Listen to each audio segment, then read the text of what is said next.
your WhatsApp. I don't think, and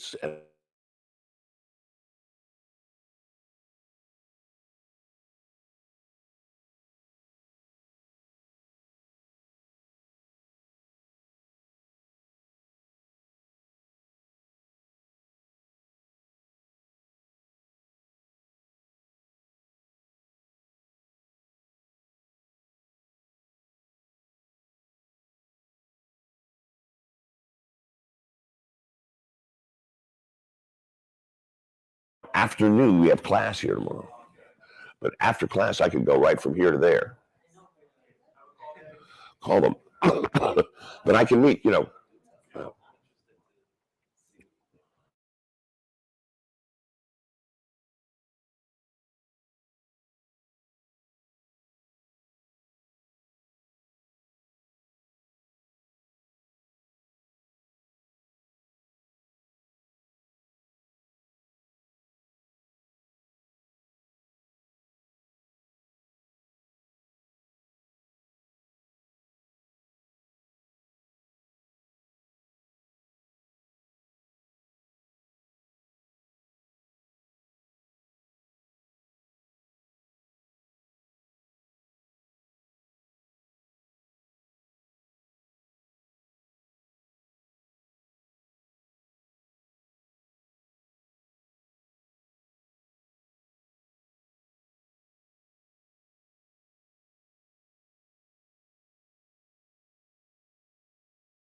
I need that back though because I'm out of cards.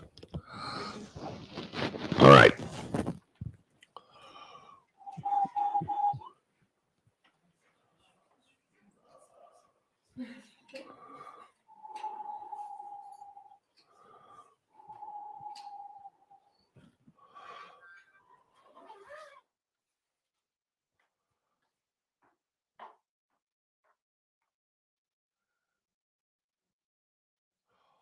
What's the title of your thing? Of your email? What?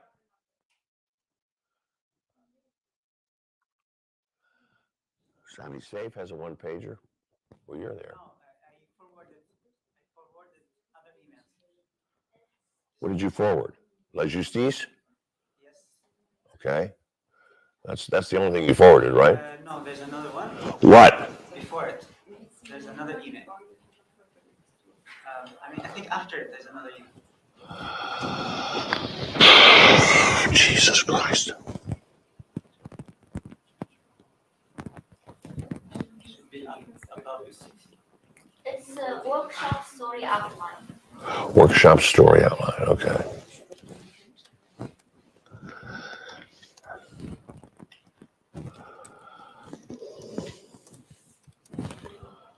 Yeah, here it is. Yeah.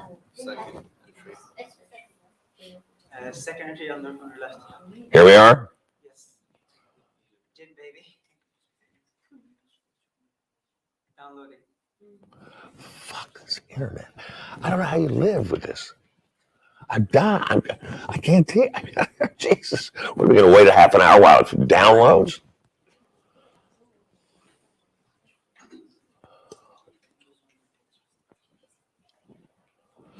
I mean, we obviously don't have internet. Double check what's connected to It is connected to Java. Right.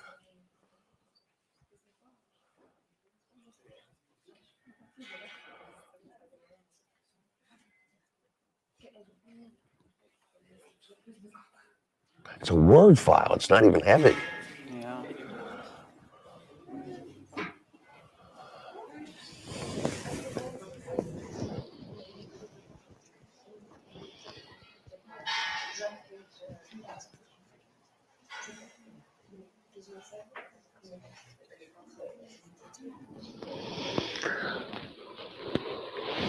Okay, let's.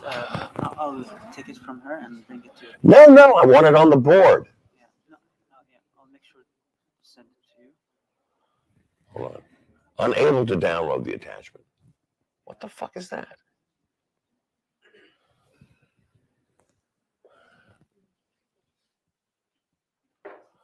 Should we try Gerard Philippe?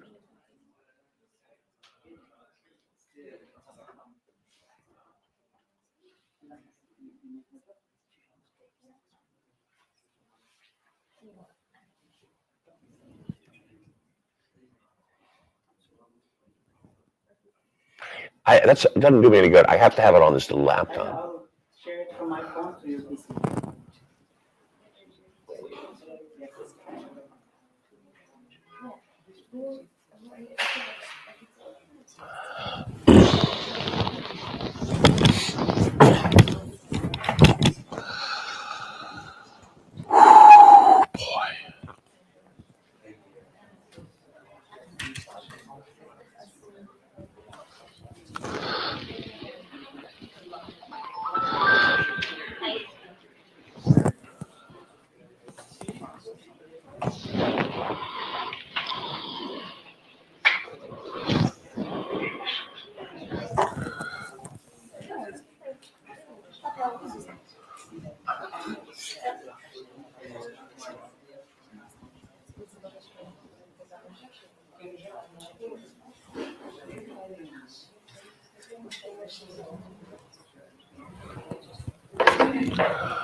It's just I can't teach this way.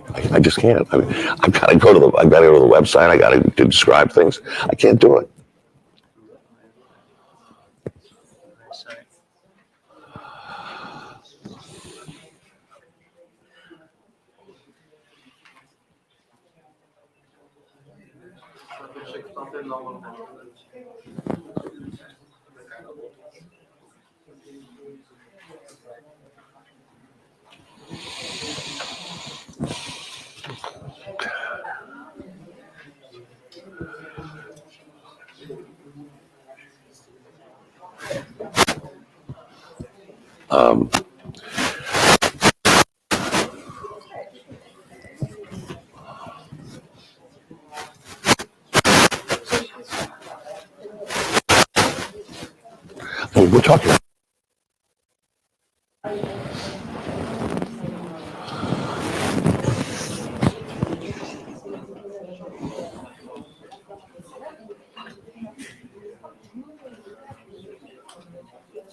Is this it?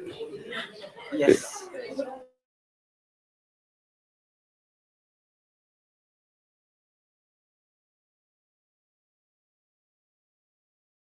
We're going to talk about an idea here, and I'm going to read it, and you can read it there if you want. You can listen to. Genre horror. Initial idea. You don't have to say initial idea, just write it. A middle-aged, unmarried, and infertile woman unexplainably gets pregnant. Fine. Then what? That's act one. All right. A middle-aged woman in her 40s is living in a rural village alone with her mother as she is unmarried. She's a kindergarten. Now, this is interesting. She lives with her mother. How does she explain this to her mother? She explains to her mother, oh, no, I never had sex. What? It can be very funny. Oh, yes, I understand. I had never had sex when you were born either. All right. So anyway, it's funny. A middle-aged woman. She's a kindergarten teacher and a babysitter in her time off. Very good. She takes her job, very seriously. She makes elaborate games for the children she teaches, keeps a register with personal data on, and helpful notes on what they need and how she can help. And she keeps up with her students even after they leave her class. Good. Still, she desperately wants children. It is her strongest desire to this day, and all her time spent around children does nothing to lessen it and only serves to make the ache in her heart grow stronger. All right. Ideas for the cinematography. Montage of the woman getting ready for work. Yeah. Start of the school. Yeah. Gets up early. Yeah. Already has a file and a box of game. Fine. On her classroom before anyone. Setting things up as she's going out. Her mother mentions the fact that she's going to a sabu. It's like a christening, I guess. Is anybody Christian here? You're Christian? Hey, damn. No, him, Shah. He's Christian. So it's like a christening. A sabu. Yeah, it's kind of like it's like christening. A christening. Okay, yeah, all right.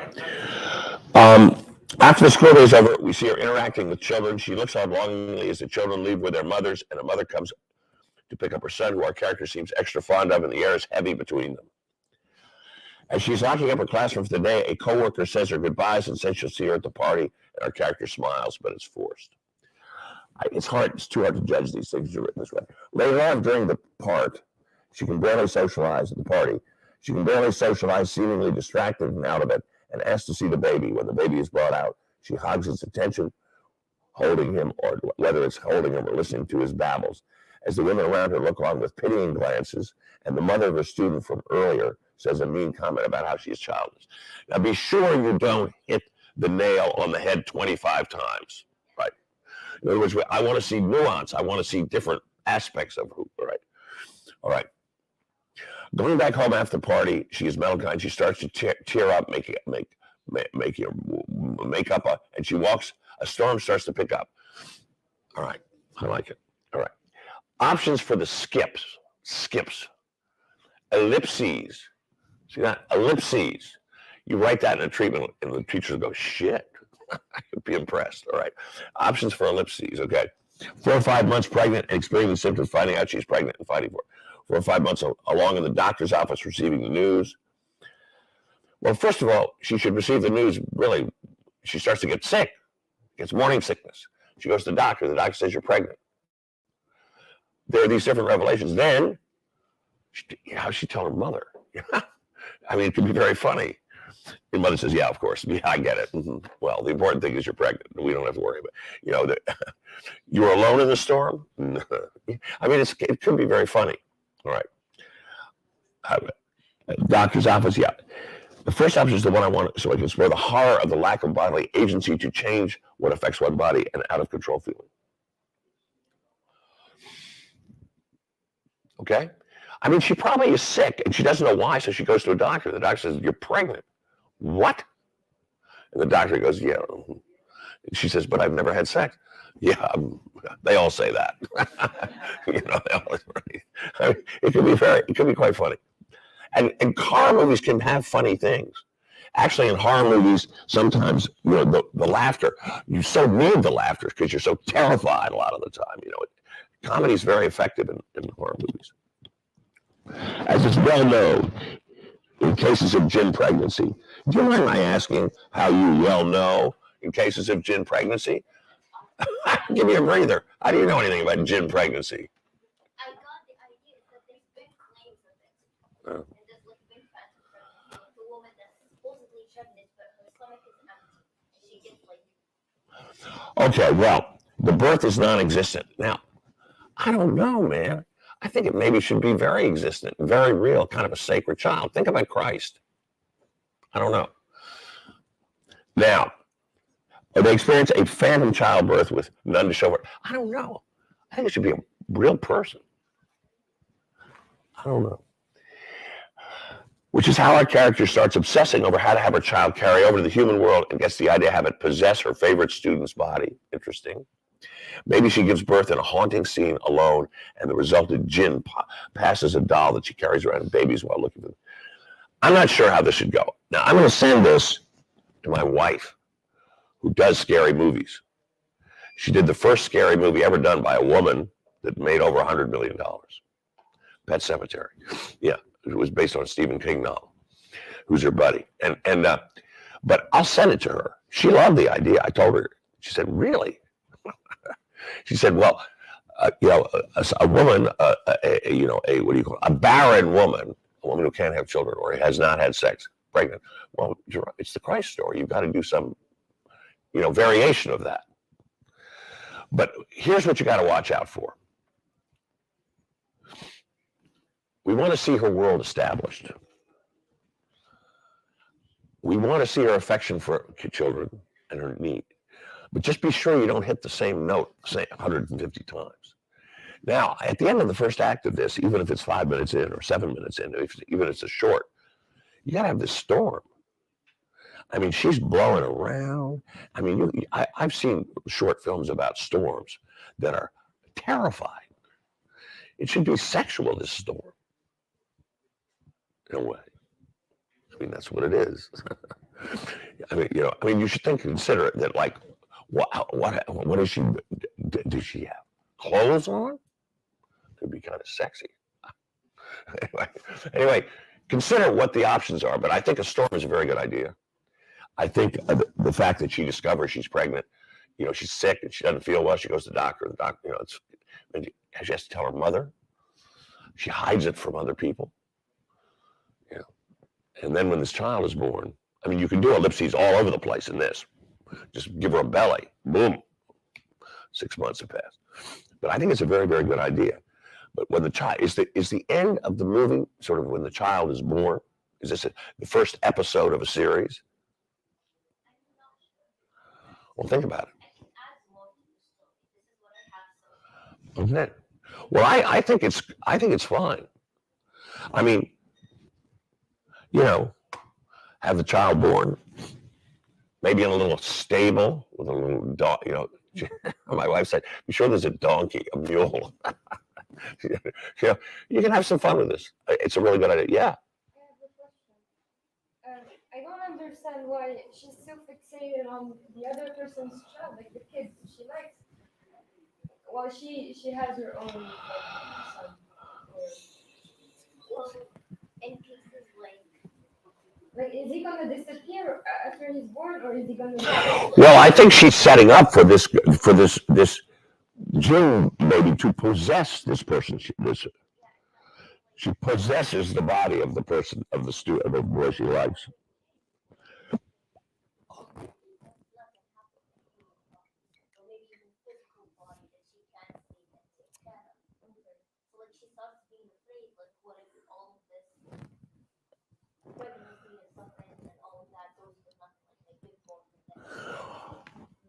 Well, you could have this baby possess the body of this child she likes. You could do that. I don't know enough about this stuff, really. Who knows about jinn or has read about it? Have you? I don't know anything about it. But this is the kind of stuff that scares the shit out of me. I don't like it at all. But my wife loves it. She can't get enough of it. So, but I'm going to forward this to my wife, and I'm going to put you in the email chain. Okay? And she might have some advice for you. I mean, you certainly have to make a choice whether the baby does not have any physical presence and then possesses this child, or whether the baby has a physical presence. Once the baby has a physical presence, ellipsis, the baby could be 15 years old, 20 years, you could go all over the place. There's a movie called Rosemary's Baby. Yeah. Yep. And the physical presence of the baby is the devil himself. Is a small red with horns. I see. I don't remember Rosemary's Baby. This stuff terrifies me. I don't like it. I don't like it. Really. When I was first courting my wife, she was at Cannes. She had a movie over at Cannes. And I went and got Pet Sematary. Like in those days when you had a video cassette. I play it. I thought it would make me feel closer to her. I threw the thing out the window. I couldn't stand it. I hate it. Just hate it. Really. So, but anyway, you got the core of a very, very good idea here. And I think it's something also that is kind of local lore, Jinn, in which there's great interest, universal interest in this. But you got to make it credible, et cetera, et cetera, et cetera. Okay, so you got a good start there. I mean, I think you can also do a short of this. I mean, really, she could get pregnant on page 7, like page 6, the storm. You establish her life, the classes, the boy she likes, the party, this, that. Go on the way home, boom. And then once she's pregnant, there's a funny scene with the doctor, funny scene with the mother, hiding it from other people while she's teaching. The students saying, "Gee, you're gaining weight." You can have some fun with it. And then she's born. I mean, it could be a good short. All right. Okay. All right. Now, what other ideas do I? Now, let's just see if we can have any luck getting on the internet. All right. Today, I'm going to talk to you about the Enneagram, and I'm going to show you clips to demonstrate these different types, okay? Now, you have on our website, you have this document here, and each type, there's a page on that, each type. After Tony Schwartz shuts up. Here, hold on. So synopsis of the 9 types, okay? So what I'm going to do is kind of read from the type, and then I'm going to show you clips, okay? And you'll get an idea of this type. Now I'm going to start with 369. Now let me just go back to this and sort of explain this. A 3 is a class. Now countries have a preponderance of certain types. You'll see. The Brits, 1s, hypercritical. Americans, I am what I do. I'm a doer. That's a very American type 3. George Bush was a 3, the president. My wife's a 3. A doer. I am what I do. A good salesman, good athlete, disciplined, hardworking, takes care of himself, etc. You stress a 3. See these arrows? If the opposite way the arrow points is a stressed out 3, which becomes a 9. Can't make a decision. Just sort of. I mean, after 9/11, when the jets right into the buildings, George Bush was teaching a kindergarten class in New Orleans, and he was paralyzed. He was like drooling in front of this class. All these people kept saying, "Another building's gone down." It's true. I mean, they get paralyzed. And then you evolve, you support a 3. It goes to 6, which is kind of, see, a 3 is a type that doesn't have a lot of discernment. It doesn't have a lot of judgment. It just wants to do things. And if I run through that wall or that wall, it doesn't make any difference. An evolved 3 goes, well, probably a little easier to go through that wall. They develop some skepticism and some judgment by going to 6.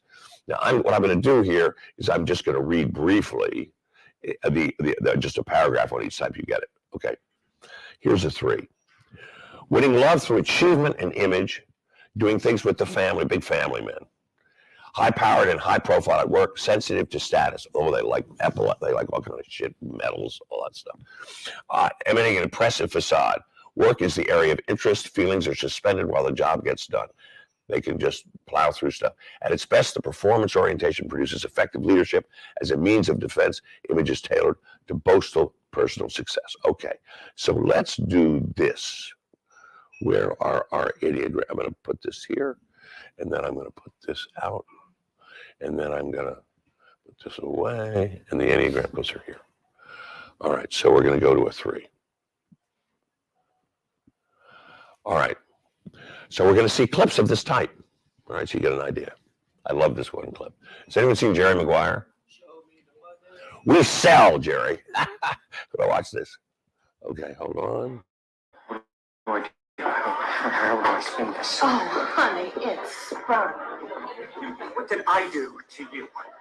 It's all about you. It's soothe me. Lights, me, please. love me. I have to finish my job. Fucking run with us, everything. Jerry, you and I are salespeople. We sell. It's not love me. It's not trust my handshake. Okay. It's make the sale. Get it signed. There shouldn't be confusion about that. Okay, just jump right into my nightmare. The water is warm. Oh, so honesty is outlawed here. I can't be honest. Tell you what, I would prefer loyalty. What was our deal when we first got together? Brutal truth. Remember? I think you added the brutal. Jerry, there is a sensitivity thing that some people have. I don't have it. I don't cry at movies. I don't gush over days. I don't start celebrating Christmas 5 months early, and I don't tell a man who just screwed up both our lives. Oh, poor baby. That's me, for better or worse. But I do love you.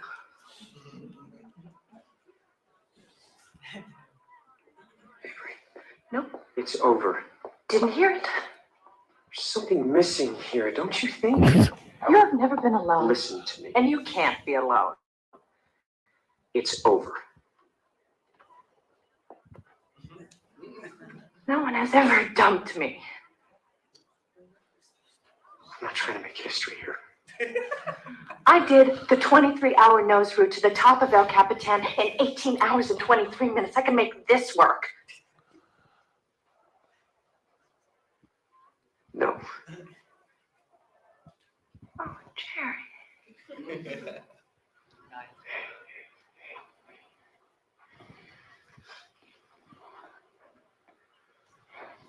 Did never want to hurt you.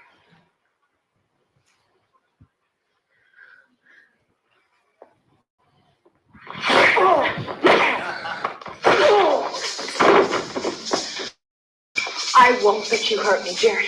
I'm too strong for you, loser.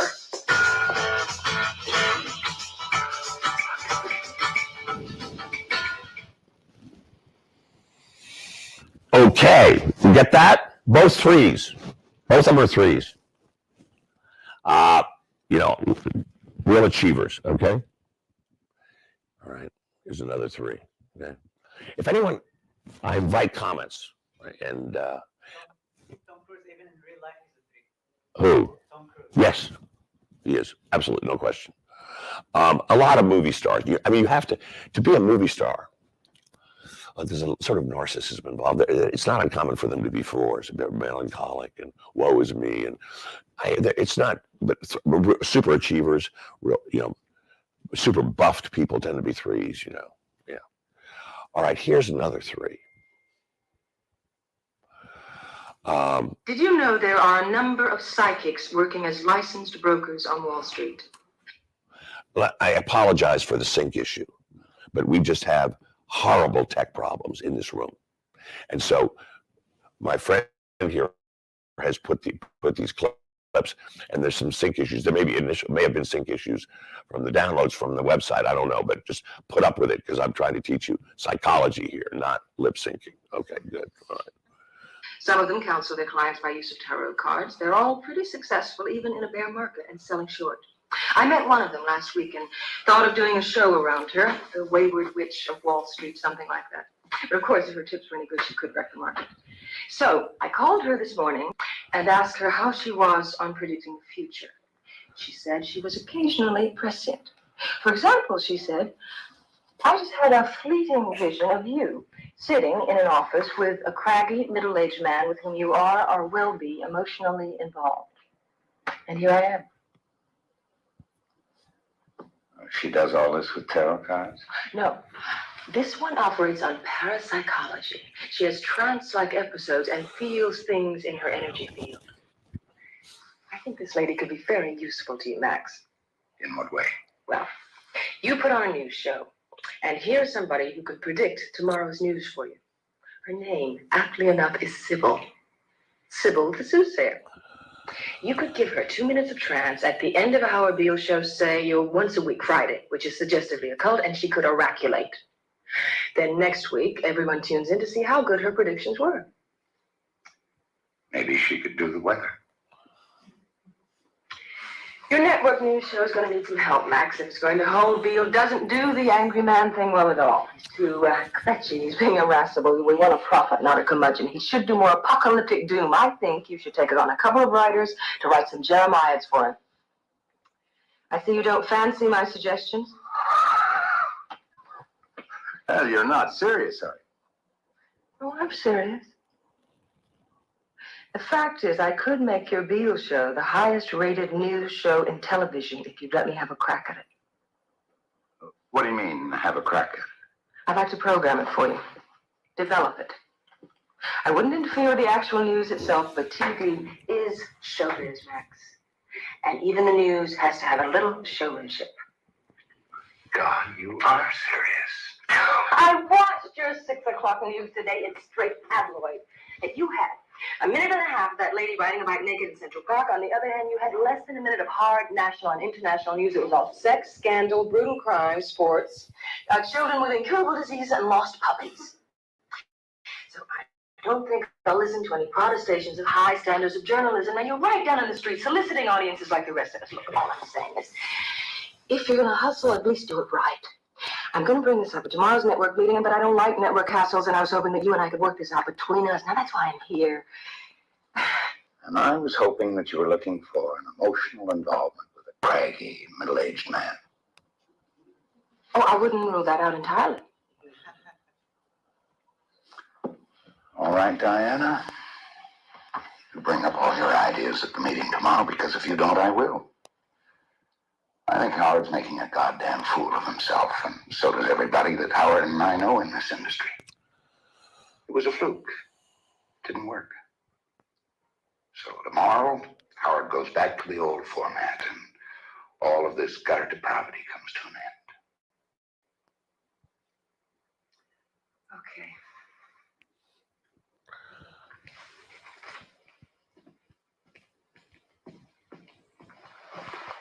I don't get it, Diana. You hung around until 7:30 and then came all the way down here just to pitch a couple of loony showbiz ideas when you knew goddamn well I'd laugh you right out of the office. I don't get it. What's your scam in this? Max, my little visit here tonight was a gesture made out of your stature in the industry.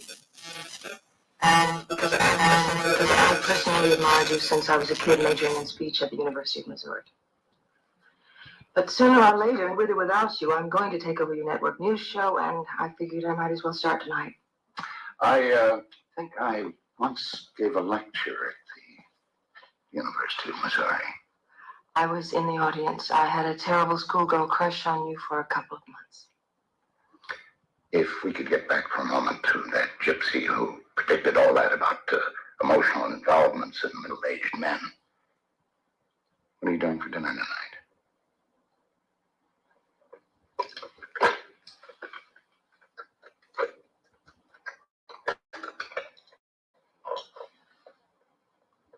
I can't make it tonight, love. Call me tomorrow.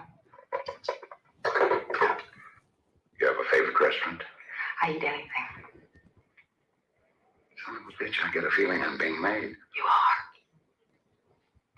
Got to warn you, I don't do anything on my first date. We'll see.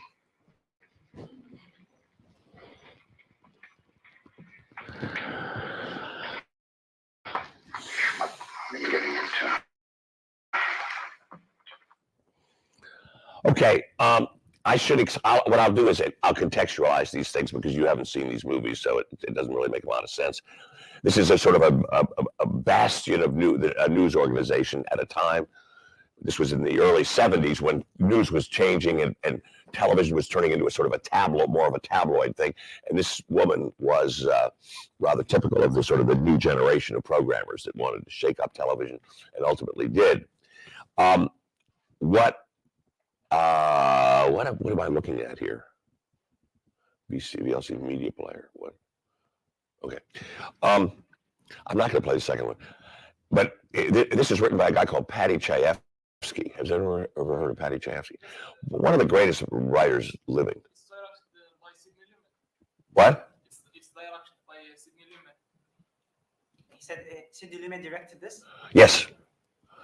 That's what he said. Paddy Chayefsky wrote it. He's a fantastic writer. Fantastic writer. It's in the scripts. You can, in other words, on the website there are screenplays, and this is among them. Very good. It's called Network. It was a big hit. Probably came out in the early 70s. Yeah. Oh, yeah. I mean, he's really, really, really good writer. Okay. So let's go back to a 9. Okay, let's go to. I'll tell you what, we'll go to a 6. All right, here we are. Now, a 6 is kind of a classic paranoid type. They're skeptical. Questioning love in a rosy future. Afraid to believe and be betrayed. Do you still want me? Will my work flourish? Is this certain? Should I doubt? Loyal in love. Troopers turn to their intimates for reassurance. Mistrusting authority. They are very mistrustful of authority. They ask hard questions. Well used, a questioning mind produces clarity of purpose. As a life stance, inner doubt interferes with progress. Now, I'm not going to go into great detail about this, but there are pages and pages and pages about each type. But procrastination is a big thing. Anxiety is very common. They have big authority issues. They don't like, being bossed around. They identify with causes a lot. Underdog causes, yep. Skeptical, doubt. Yeah, all right, now, what I'm going to do now is show you the 6 types. All right, type 6. Okay. Okay, these are good. Who's seen Annie Hall, Woody Allen movie? All right, about a love story that's just ended. Woody Allen is a classic 6. Paranoid Jew. It's very common. Okay, here we are. There's an old joke. 2 elderly women are at a Catskill Mountain resort, and one of them says, "Boy, the food at this place is really terrible." The other one says, "Yeah, I know, and such small portions." Well, that's essentially how I feel about life. Full of loneliness and misery and suffering and unhappiness, and it's all over much too quickly.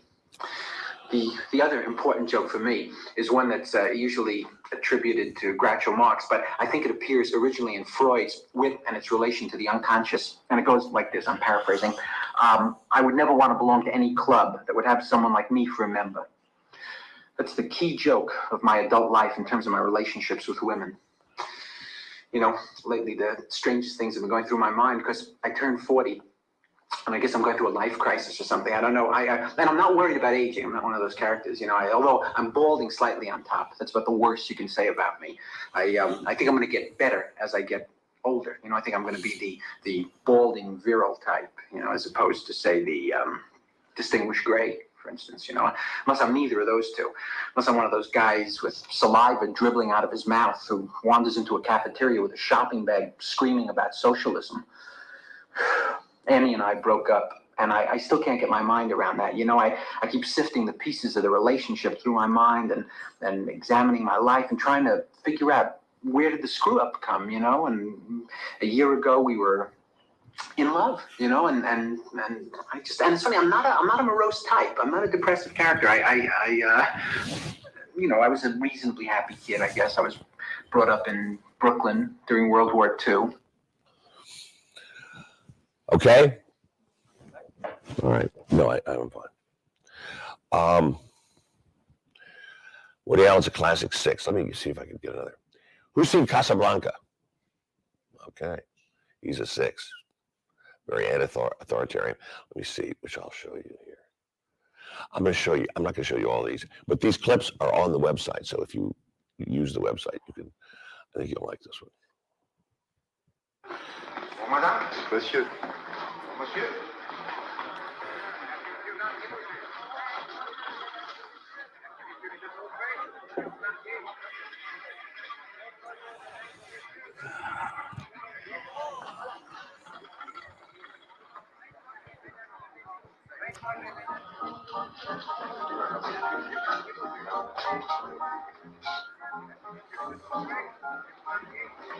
Excuse me.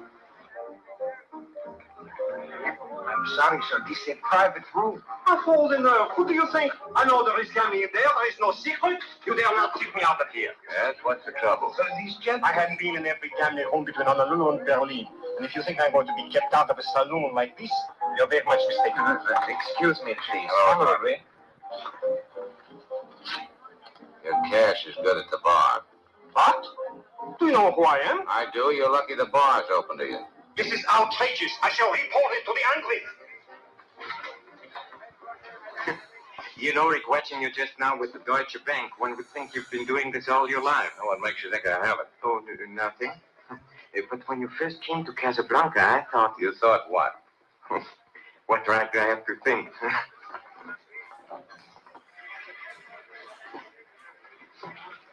Man, too bad about those 2 German couriers, will you? I got a lucky break. Yesterday there were just 2 German clerks. Today they're on a dead. You're a very cynical person, Rick. Forgive me for saying so. I forgive you. Thank you, but you have a drink with me? Please? No. Oh, I forgot you never drink with an... I'll have another, please. Listen, you despise me, don't you? Well, if I gave you any thought, I probably would. But why? Oh, you object to the kind of business I do, huh? But think of all those poor refugees who must rot in this place if I didn't help them. Well, that's not so bad. Sugati. A price. But think of all the poor devils who can't beat Renault's price. Oh, I get it for them for half. Is that so parasitic? I don't mind a parasite. I object to a cut-rate one. Well, Rick, after tonight I'll be through with the whole business, and I'm leaving finally this Casablanca. Who described for your visa? Renault or yourself? Myself. Found myself much more reasonable. Look, Rick. You know what this is? Something that even you have never seen. Letters of transit signed by General de Gaulle. Cannot be rescinded. Not even questioned. For one moment. Tonight I'll be selling those for more money than even I have ever dreamed of. And then, adieu, Casablanca. You know, Rick, I have many a friend in Casablanca, but somehow, just because you despise me, you are the only one I trust. Will you keep these for me, please? For how long? Oh, perhaps an hour, perhaps a little longer. I don't want them here overnight. Don't be afraid of that. Please keep them for me. Thank you. I knew I could trust you. Waiter, I'll be expecting some people. If anybody asks for me, I'll be right here. Listen, Rick, I hope you're more impressed with me now. If you'll forgive me, I'll share my good luck with your left wing. Just a moment. Yeah, I heard a rumor those 2 German couriers were carrying letters of transit. Huh? Oh, I've heard that rumor too. Poor devils. Yes, you're right, Ugarte. I am a little more impressed with you.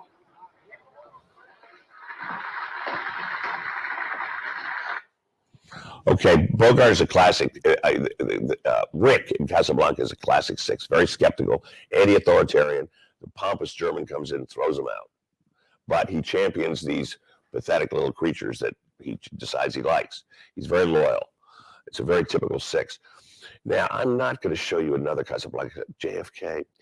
Who's seen JFK, the movie? Okay. Well, the district attorney who discovered all this conspiracy stuff was a 6. They're very good at figuring out conspiracies. I'm not going to show it. I'm going to show Raging Bull. Now, interesting, Raging Bull, De Niro in this, who's a boxer, is really actually kind of a 3, but he's behaving like a 6 in this. All right, I'll I'll play this for you. Who's seen Raging Bull? Okay. Well, again, Raging Bull is about Jake LaMotta, who is a boxer, very self-destructive guy. And it's a great, I think he won an Academy Award for it. De Niro did. He gained a lot of weight, did a lot of interesting stuff. We'll do this. Okay. Oh, don't ever do that De Niro bullshit again. No more deals like that. You hear what I'm saying? What are you talking about? What am I talking about? Look at that. 168 pounds. Stop eating. What's this little smart ass? Joe Pesci's his manager.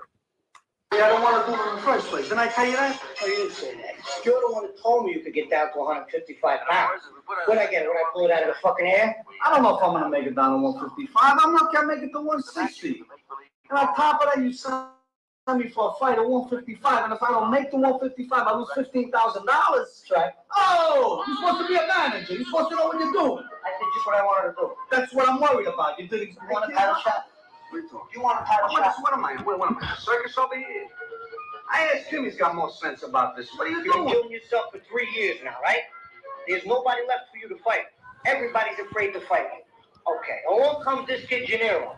He don't know any better. He's a young kid, up and coming, and fight anybody. Good, you fight. Bust his hole.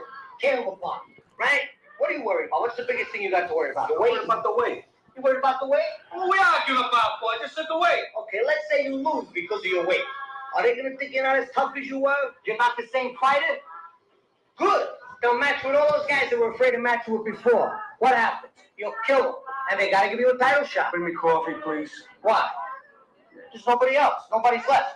Who are they going to give it to? Coffee. A minute. You listening to me? Please, honey, bring me the coffee. All right? Oh, and we're on our way. Are you listening? Now let's say you win. You beat Gennaro. Yeah. Which is definitely should beat him. Right? Yeah. Right? Yeah. They still got to give you a shot at the title. You know why? Why? Because the same thing as before. There's nobody left. There ain't nobody around. They got to give you the shot. You understand? If you win, you win. If you lose, you still win.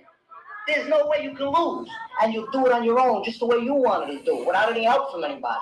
You understand? Just get down to 155 pounds, you fat bastard. You stop eating. What's the problem? Stop eating, that's all. You can do it. You don't understand anything. You understand that? You know, Joey's right. This Gennaro's an up-and-coming fighter. He's good looking, he's popular. He beat him now. Excuse me. What do you mean good looking?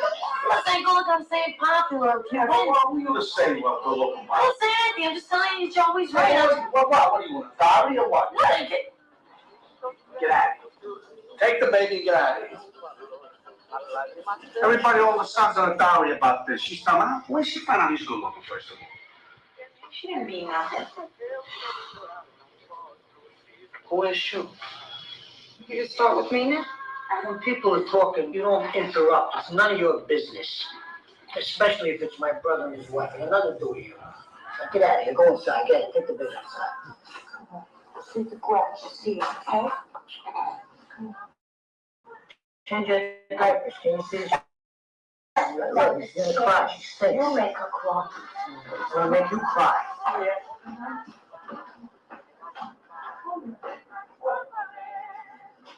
A couple of things. 55 pounds. Let's go to the training camp. No distractions. No wife. No phone calls. Nobody around, buddy. Go right on your usual schedule, usual diet. Listen, I want to ask you something. When I'm away, you ever notice anything funny going on with her? What, Vicky? Yeah. Like what? What do you think I mean? No, I don't notice anything. I want you to keep an eye on her. All right? For what, Jack? She don't do anything wrong. I want you to keep an eye on her while I'm away. Right? You start trouble for nothing. I'm telling you, you're cracking up. Hey, Joe, I got a reason, right? When I won't know any woman get at the right time, the right place, the right circumstance. They can do anything, right? And anything's possible. There's the paranoid. And I think who's seen that movie, Raging Bull? It's really good. It's really good. It's, I think, in many ways, I don't know. Goodfellas is my favorite Scorsese movie, but excuse me. Very good. That was his second film. Did you see Mean Streets? Yeah, I'm not crazy about Mean Streets for some reason, but I like Taxi Driver very much. but good. He sort of has a way of repeating himself in certain films. He sort of tells the same story over and over. There was one about a casino. You know, I don't know, but he's done 3 or 4 great movies, and I think this is one of them. Yes. I came in late, and I sent you the one pager for my story, my short movie. Yes. What's it about? About the prosecutor. Yeah, I'm going to read it for the class later. Okay. Yeah, it's good. It's a good idea. I have some thoughts about it. Now, when I start talking about these ideas and read them, the most important is your opinions. Tell him, right? Because that's it. He's making a movie for you, not for me, not for some old guy, for young people, the audience of films. Okay, so that's a 6, and let's go to a 9. Is a kind of an interesting. Oh, here. All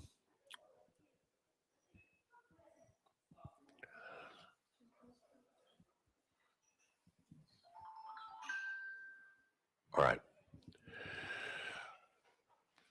It's very empathetic. My lawyer's a 9. He can't make up his mind about anything. He's very good at negotiating and mediating things, but they kind of can identify with people very strongly. He's a very, very good reader of scripts, incredibly good, and they don't. Yeah, they never manifest anger. Very rarely. Very rarely. It's it's sort of internalized, and they're very good negotiators.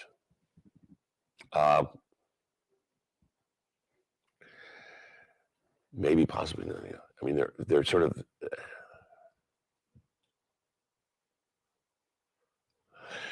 Yeah, they can take a lot of different points of view. Okay. What? Are they very opinionated? The opposite. They can identify with any number of different opinions. Who asked that question? Oh, hey. I should have known somebody who speaks perfect English. The Queen's English. Anyway, so yes, they're not opinionated. They're the opposite of opinionated. But they can sort of, like, I don't know, they can identify with it. A 9 could agree with everyone in the room about something, I'm going to show you. Now, what was the story with the... You'll find it in the clip. Okay, good, all right. Private Ryan. All right, okay. Let's look at these clips. These are your clips, right? Yeah. First one. All right, here we are. There's the Big Lebowski, The Good Place, Saving Private Ryan. This is pretty good. All right. I don't even know these. Something was wrong with the website. The 9s were the same as the 8s, so he just inserted a bunch. You should be teaching this. All right, I'm going to put this up. Okay, seem a little off. Yeah, I'm just trying to think about what I want. Yeah, me too. Why don't you say it at the same time? 1, 2, 3. I want a divorce. Okay, you're not talking, and you know that only makes me talk more, but I mean, but maybe that's good, because maybe I'll just say it. Maybe I'll just tell you I slept with someone.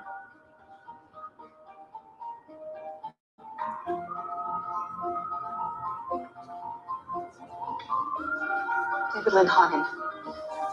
From work. You know him at the Christmas party? The one with the last person in the world that I want to hurt is you. You keep talking, I'm going to get out of the car. I think the fact that I did it just shows how broken we are. Okay. How much we really want. Oh my God!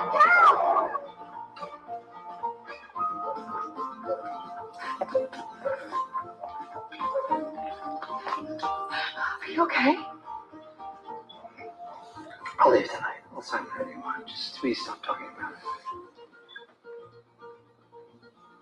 Okay.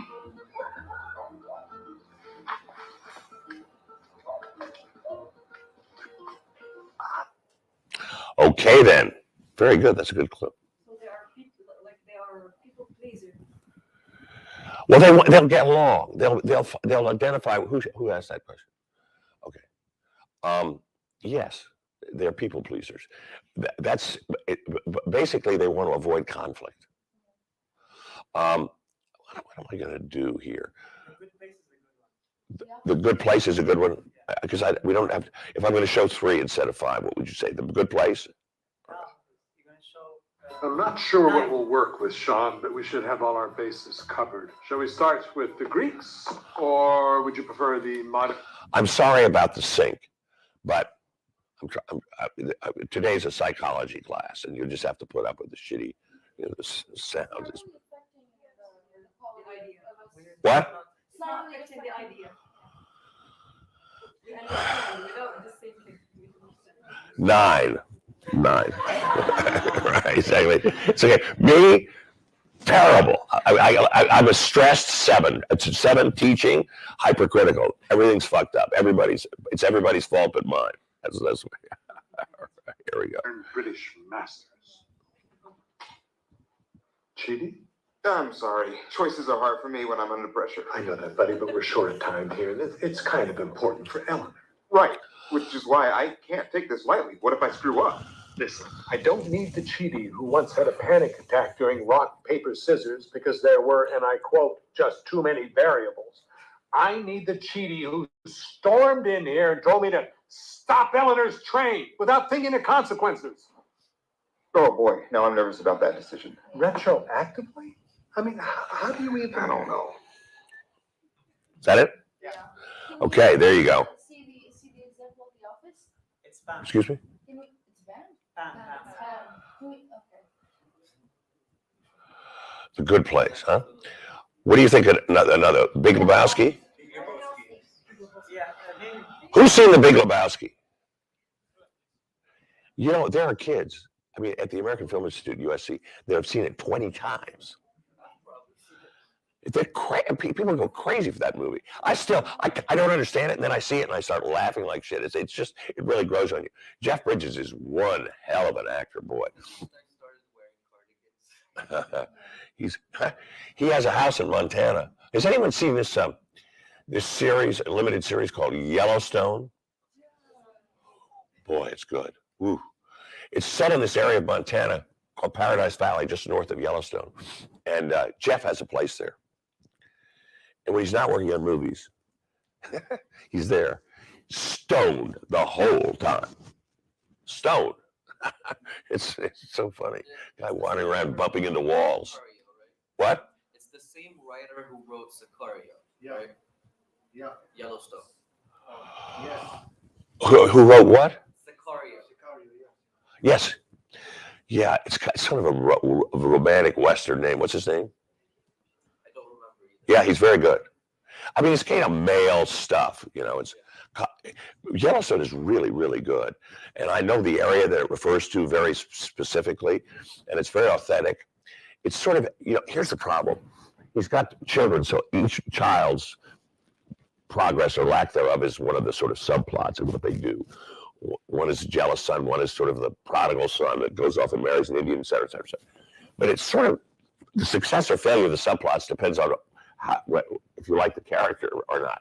I'm quite impatient with a couple of the subplots, but I think it's an incredible show. It really is one of the better things. All right, we'll see the Big Lebowski. Now, this here story I'm about to unfold took place back in the early 90s. Just about the time of our conflict with Saddam and the Iraqis. I only mention it because sometimes there's a man, I won't say a hero, because what's a hero? But sometimes there's a man, and I'm talking about the dude here. Sometimes there's a man, he's the man for his time and place. He fits right in there. And that's the dude in Los Angeles. And even if he's a lazy man, and the dude was most certainly that, quite possibly the laziest in Los Angeles County, which would place him high in the running for laziest worldwide. That's a good clip. It's very good. I think that's enough on Dines, but those are very good choices. I like you, this super. Did you put that super in? That thing that comes across the screen? It was already made. Where do you find these things? Damn. Very cool. Very cool. All right. So we've covered sort of 3, 6, and 9. Now, at 3, Jerry Maguire, stressed out, goes to 9. Can't make a decision, just drifts around. a 3 evolved and becomes a 6, develops a little bit of judgment instead of just being kind of a, you know what a mesomorph is? Do you know about varieties of temperament? Mesomorph is someone who's muscle dominated. This is very interesting. Is anybody interested in physiology? Psychophysiology? There's a book by W.H. Sheldon called Varieties of Temperament. And it was written in 1941. And he said that there are 3 physiological types, basically. A mesomorph, muscle dominated, boom, really strong, muscular. Ectomorph, fat dominated. No, ectomorph, nervous, twitchy, wiry. Endomorph, fat dominated. And each person has some elements of those 3 basic types in them, from 1 to 7. So depending on certain measurements you can take, you get a rating. Like I happen to have be a 444 equally, all 3. But they have different types. Someone who's muscle dominated is a typical 3. Boom. Someone who's an endomorph, is fat, they're lazy. You know what I mean? It's typical fat, lazy. It's a very interesting book. It teaches you a little bit how to know what you're dealing with when you look at somebody. Varieties of Temperament, W.H. Sheldon. I don't know if it's worth your time, but maybe. I have a question. So do you think by merging some of these archetypes while writing our characters can make them like 3-dimensional? Who's talking? Me. No. Someone's talking off screen here. Or shut the door and shut that. Could you shut that there? I'm sorry, I can't hear you with all this noise. All right, go ahead. So my question was, do you think by merging some of these archetypes while creating our character can make them more 3-dimensional and not just superficial? These people, these are not one-dimensional characters. They have a dominant sort of trait. You'll see as you get to know different people. This doesn't flatten them out. When I'm writing a character, I sort of try to think. I don't think this way a priori. I know enough about the Enneagram to be dangerous. I'm not a professor of the Enneagram or anything, but I'm very good at teaching it to people that want to know a little bit about it because I have these clips and I can talk about it. But if you're serious about it, you have to read in the type. And there's a woman, the most accomplished student of the Enneagram is a woman called Helen Palmer. And what I do is I kind of go to myself, well, gee, what does this person do when they get pissed off? Like 7 goes to 1 becomes very critical. Everybody else is wrong now except me. And then I sort of think about the type, and then I read in the type. And there are all kinds of books about it, particularly books by Ellen Palmer, The Enneagram and Love, and it was another one, where you see what the relationships are like between a 3 and a 7. And just reading in this type, for me, evokes scenes, it adds complexity to the characters, it doesn't flatten them out. But you're the artist. You have to decide. I loved your little riff yesterday about being an artist. That was good. Reminded me of my wife. My wife's a painter as well as a director. All right. Let's go and look at your script. What did your email to me say? The thing with your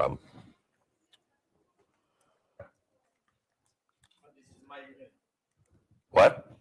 This was my email. Where is it? Right there. Let them play this? No, the one on your right. Yes? Below? Yeah. This one? Okay. All right. Is it long? No, it's not long. Okay. I'm going to make it a little bigger, okay? Just so we read a little better. By the way, this one that we saw just now, the gin one, did anyone have thoughts about that? Please talk up. I mean, really, these are workshop people's ideas. All right, here we go. Can I say something about that? Gin? Yeah. It might be the precursor of like the origin story of like the character who ends up being born, and then we transfer from having our focus on his mom to transitioning into his life and how he grows up and how him maybe having supernatural elements to his existence affects his life and so on and so forth. Gin Christ, see? I tell you, you should talk about this. You get a lot of ideas, and you just have to sort of take what works for you. I think it's really good, and my wife's going to go batshit for it. She loves that stuff.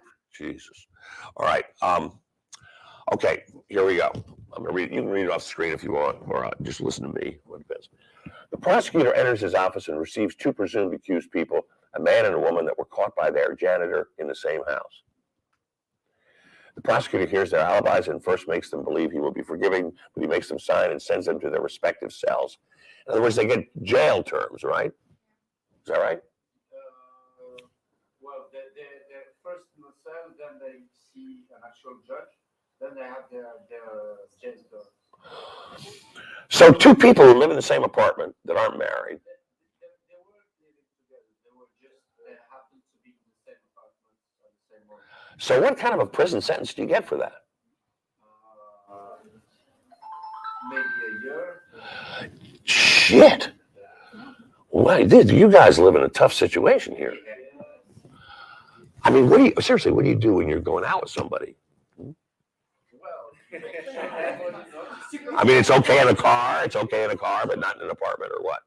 Oh no, even in cars, you might be. You can't sit in a car with somebody else? Sometimes when the cops stop you, they're like, "Who's that?" You literally, not once, not twice. Damn. Yeah. But people are like sneaking and stuff. I hope so. I hope you're sneaking. Damn. Yeah. I mean, how does a population grow if people don't sneak? Right. Everything happens in secret, and we all know it. Love and hypocrisy. Yeah. So a lot of Are things loosening up a little bit here? You know, like in Saudi Arabia, things are supposedly getting a little better, except the king just periodically chops somebody up. It depends on the cities. What? It depends on the cities. Like, it's not the same in the whole country. Oh, really? What? Tell me where can I go and be in the same room with a woman? Agadir. Yes. I mean, honestly, it doesn't even depend on the cities. It depends on the neighborhoods. If you go to a postal and if you're So tell me, I mean, give me an example. What about Tangier? No. Tangier what? Very conservative. Very conservative. Very conservative. Yes. Because you know, in like a lot of gay in the 50s, a lot of gay people from Europe and America went to Tangier because they could live. You know, they could be gay. They could be openly gay. Because they're white people. They're foreigners, so nothing applies to foreigners. Y'all. Thank God. The term is because they're foreigners, they can do whatever they want, but for us, it's not the case. All right. What about you? I mean, really? What about me? But you speak good English. You get away with it. You just when the guy starts speaking Arabic, you say, "What the fuck are you talking about?" You know.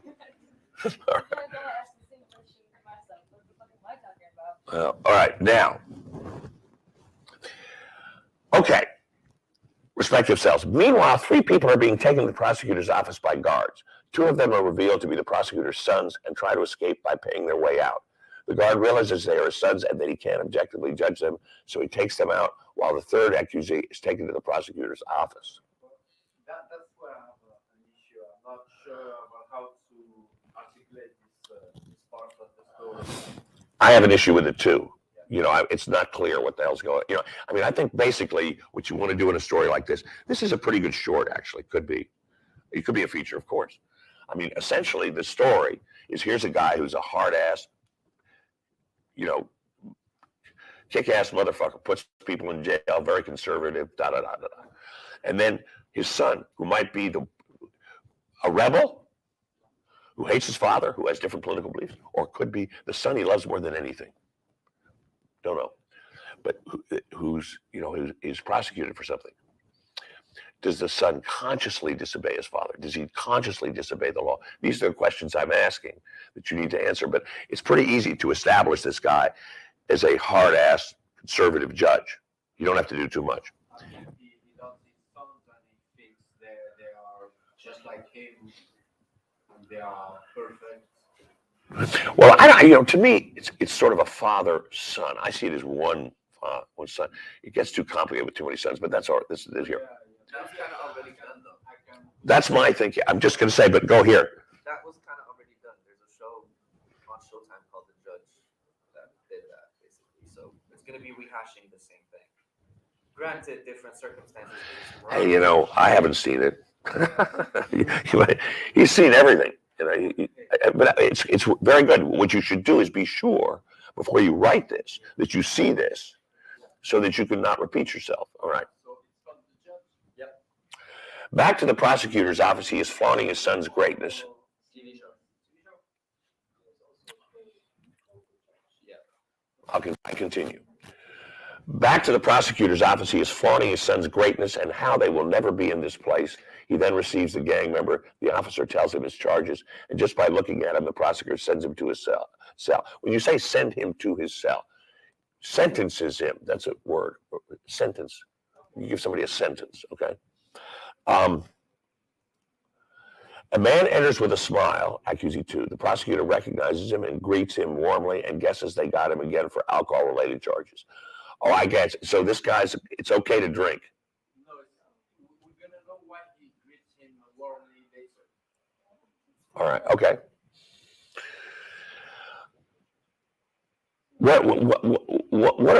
What is an alcohol-related charge in this country?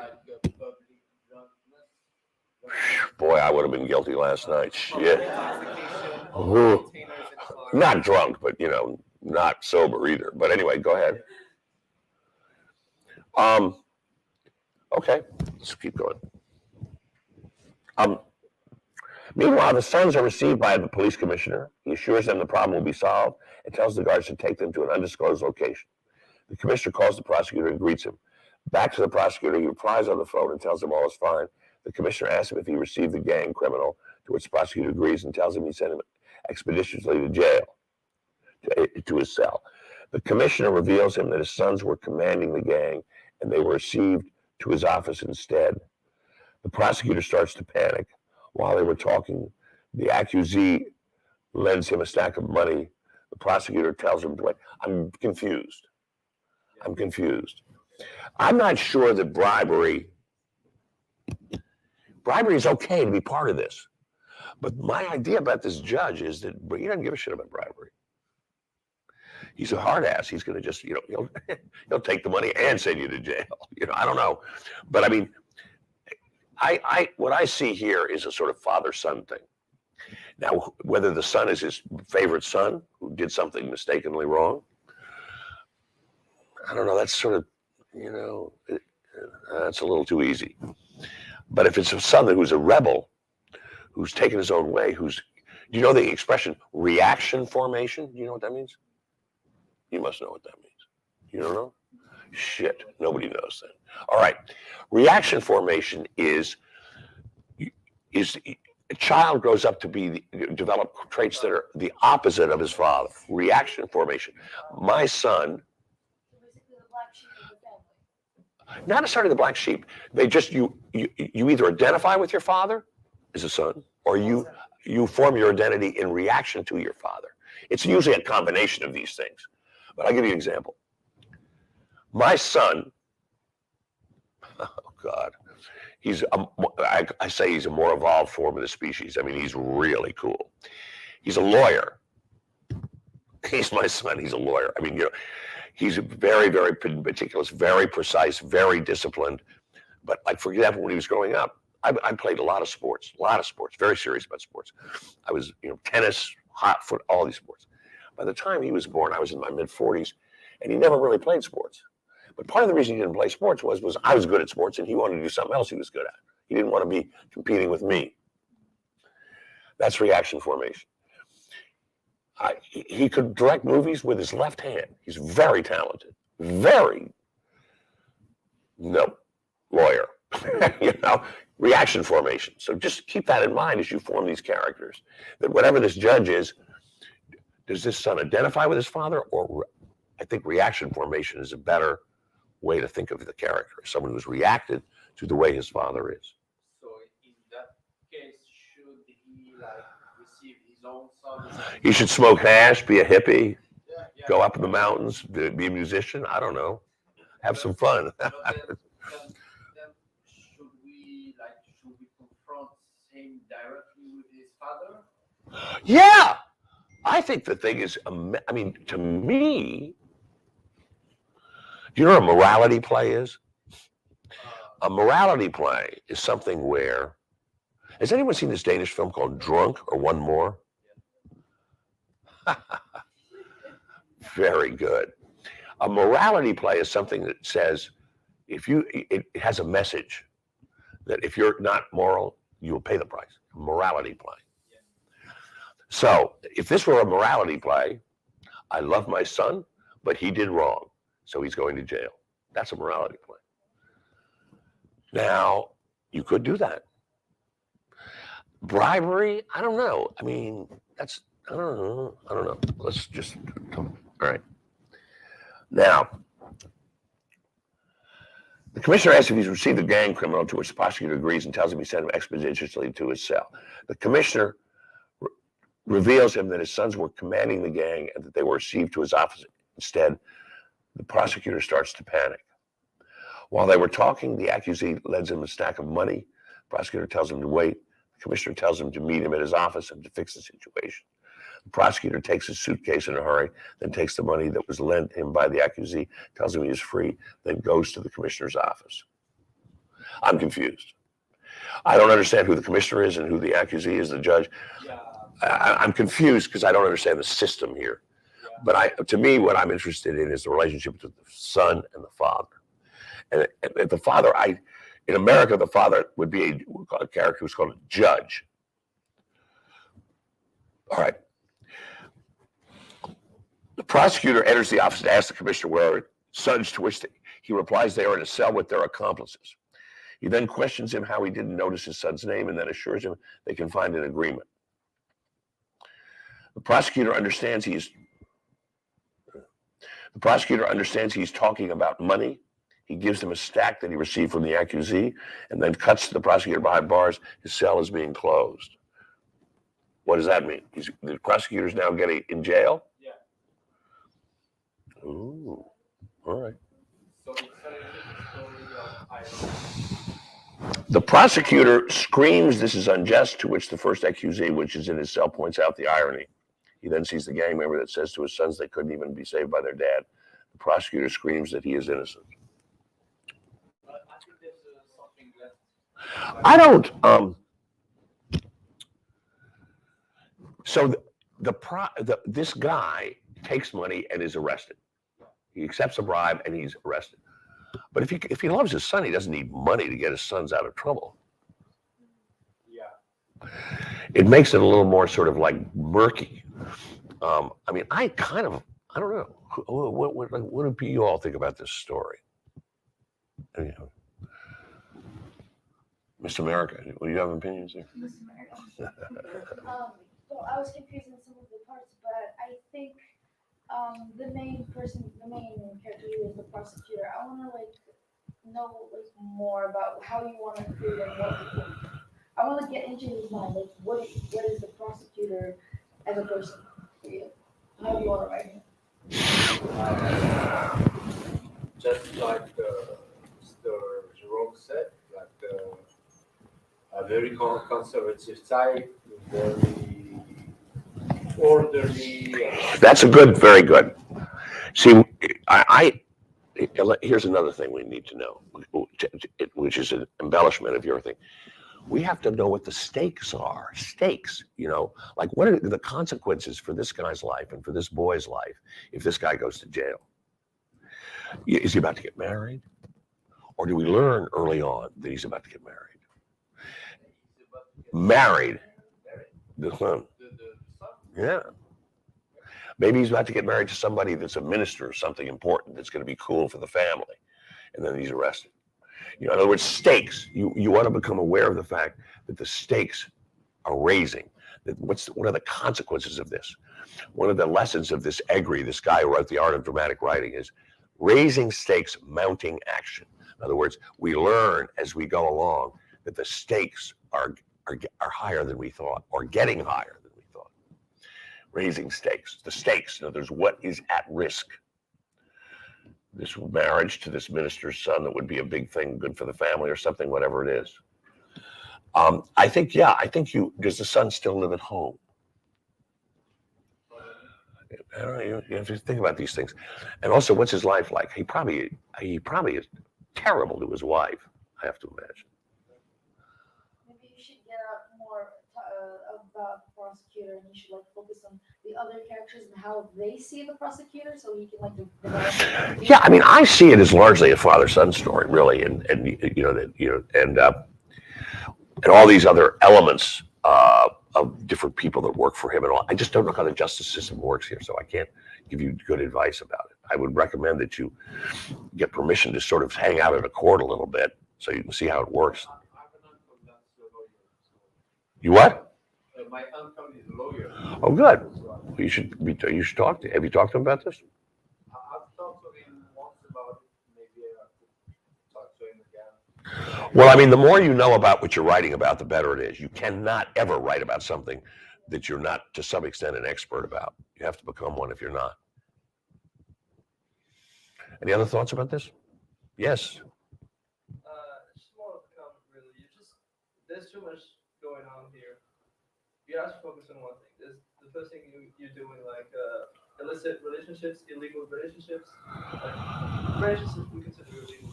And then you're also talking about bribery, and then there's the relationship between the father and as he called it, the rogue son. There's just too much stuff going on. So I think you should probably just focus on one thing. You could really get a story just out of their the dialogue between the prosecutor and the first two accused of the illegal relationship. That's a really good story. I would watch that. I would want to see that, and what would go on between the two. Like there's and then you can have a lot of things with the characters. The prosecutor is conservative. The other two are kind of I would say liberal. There's just a lot in just that one story. Or you can go with the relationship. Like you should just focus on one thing. Well, first of all, I think that's very good. Second, excellent. I think there's too much going on. And I think but the idea of him sentencing somebody for cohabitating or something, when we're establishing that character, it's very easy for him to say, you're guilty of this and boom, and that moment. We can see him dispensing with things. It's just to show what kind of a character he is. Strict, ball buster of it. You know that expression, ball buster? You know that expression? How long do you go to jail for that? Anyway. Maybe we could relate the first two who were sentenced or whatever and make it kind of like one of them is the son or daughter of somebody more important than the judge himself. And we see him succumbing to pressure that is too high. So in a country like ours, if word comes from above, you kind of have to follow it. And the stakes there are high because if he doesn't follow that, he's not a judge anymore. Yeah. All right. Now, here's what I often do in class. I don't have the time this week, but sometimes when I'm with classes, when you have discussions about things, 2 or 3 or 4 people will have some real take on it, have keen interest in it, and then they break off into a group and talk about it. So that's something you all can do in your own time. If you see people who are answering these questions that have interesting things to say, you should talk to them and then say, would you read this as it grows, as it evolves? Because from this, and I agree, there's too much going on. When you get this to a page or page and a half, almost like an outline for a film, then you write it. Write the script. Any other thoughts about this? Basically, you told me to find people's opinions about this one pager. When I got enough ideas, I should write. You should do another version. Yeah, so I have people read 2 or 3 different outlines before I start writing something. Because it's easy to fix something in one page. It's harder to fix it in the script. So I usually have people, I show an outline 2 or 3 times before I actually go to write it. Not the same people. You know an expression called burning your reads? Burning your reads. If someone reads something, it's unusual that that opinion would be a valid on another read. Because memory is a function. They've read it before, another version. I missed that. So burning your reads means you want to have fresh eyes see a new version. It tends to be better. Now, my lawyer, on the other hand, a 9. God. And he can read something 20 times. His opinion's beautiful, always. Yeah. Okay, now let's take a break. And then I'm going to show you some more Enneagram. And there's one more. I think I have one more. I have one more script. Whose script has not been read or talked about? The person said, what was yours?